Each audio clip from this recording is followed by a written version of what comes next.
السلام علیکم ورحمت الله. نن در څخه یو مهمه غوښتنه لرم، خصوصا په افغانستان کې چې څوک اوسیږي.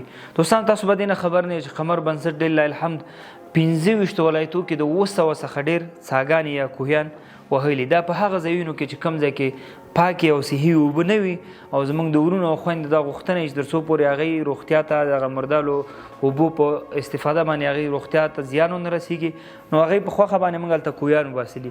تاسو پوهېږئ چې نن سبا د افغانستان کې د اوبو حالت کوم حد ته رسېدلي، اوبه څومره ښکته تللي دي. پوهېږئ دا یوازینی لامل دا دی چې موږ او ستاسو اسراف، زموږ او ستاسو بېځایه مصارف. نو راځئ دې باندې به د الله هغه حکم باندې موږ عمل هم کړی چې وایي ان المبذرین کانوا اخوان الشیاطین. نو که چېرته ځان د شیطان ورونو په ډله کې راولي نو بیا اسراف کوه چې څه د زړه غواړي کوئ، او که غواړي چې د شیطان ورور نشي او که غواړي اسراف کوونکی نشي نو راځئ سر له اوسه دا اسراف بند کړئ، ځکه اوبه چې دي د ژوند یو مهمه ماده ده.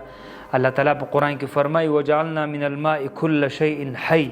موږ د دغه اوبو نه هر یو زنده سر ژوندی ګرځولی دی، موږ د دغه اوبو نه هر یو ژوندی پیدا کړی دی.